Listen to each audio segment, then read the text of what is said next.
अस्सलाम वालेकुम नाज़रीन, welcome back to my YouTube channel. उम्मीद है कि सब दोस्त खैर व आफ़ियत से होंगे।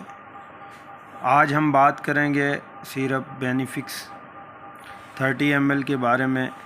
किस लिए इस्तेमाल किया जाता है, इसके फ़ायदे क्या हैं, इसके नुकसानात क्या हैं और बच्चों में इसका इस्तेमाल किन बीमारियों में क्यों ज़रूरी है और कौन सी ऐसी बीमारी है जिसमें आप इसका इस्तेमाल नहीं कर सकते, किन किन बीमारियों में आप इसका इस्तेमाल कर सकते हैं, क्या बड़ों में भी इसको इस्तेमाल किया जा सकता है या नहीं।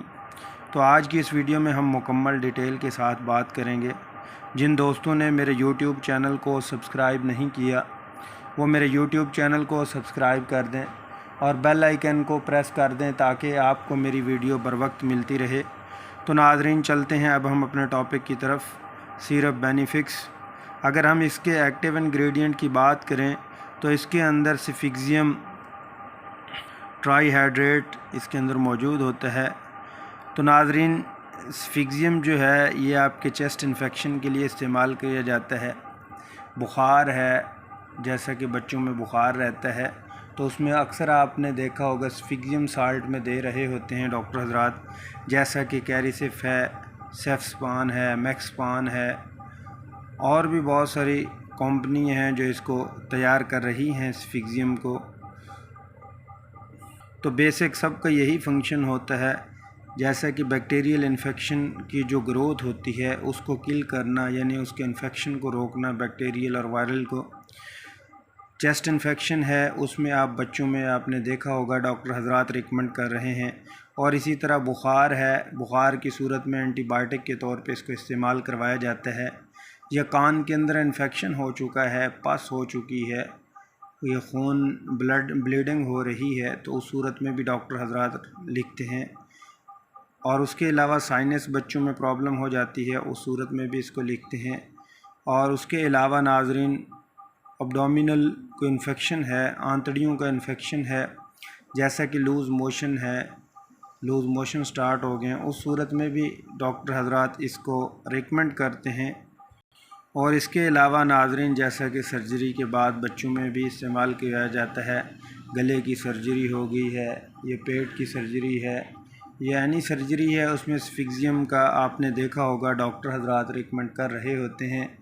मेन मकसद यही है कि बैक्टीरिया की जो ग्रोथ है उसको किल करना है ताकि जल्दी से जल्दी बच्चे को आराम आ सके, चाहे वो बुखार की सूरत में आप दे रहे हैं, चेस्ट इन्फेक्शन की सूरत में दे रहे हैं, या फेफड़ों का इन्फेक्शन है, नमोनिया है, और भी बहुत सारी बीमारियां हैं जिसमें आप सिफिक्सियम का इस्तेमाल कर सकते हैं।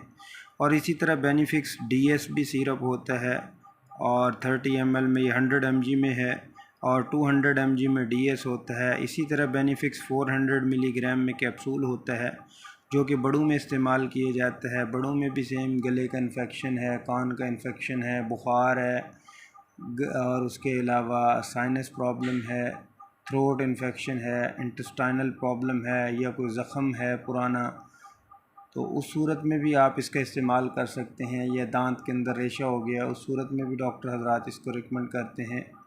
और कान के अंदर इन्फेक्शन है तो उस सूरत में भी इसको रिकमेंड कर रहे होते हैं। तो बड़ों में जो कैप्सूल है उसको इस्तेमाल करवाया जाता है। कैप्सूल की जो डोजेज है वैसे तो आम नॉर्मली पेशेंट के लिए एक रोज़ाना है। अगर सीवियर इन्फेक्शन हो तो उसमें डॉक्टर हजरात BD में, यानी सुबह शाम की डोज़ में भी दे देते हैं। और इसी तरह बच्चों में बात की जाए, जैसे कि 1 साल से यानी 8 माह प्लस जो बच्चे हैं, 3 साल तक 1 चम्मच सुबह शाम 100 mg का देते हैं। अगर 3 साल प्लस है तो उसमें डॉक्टर हजरात जो सिफिक्सियम DS है, या बेनिफिक्स DS है, या कैरिसिफ DS है, कोई भी यानी सिफिक्सियम साल्ट में आप उसको DS में 1 चम्मच सुबह शाम दे सकते हैं। तो बहुत ही ज़बरदस्त है और सबसे ज़्यादा पाकिस्तान के अंदर ये इस साल्ट को यूज़ किया जा रहा है। एक तो बहुत ये सेफ़ है, इसके साइड इफ़ेक्ट बहुत कम ही हैं। तो नाज़रीन, बहुत ही ज़बरदस्त है ये सिरप, बहुत ज़बरदस्त है। बिन्सन फार्मा है जो इसको प्रिपेयर कर रही है। अगर हम इसकी प्राइस की बात करें, 300 रुपीज़ इसकी प्राइस है। अमूमन जितने भी सिफिक्सियम हैं तो उनके 250 से लेके 300 प्लस ही रेट हो चुके हैं।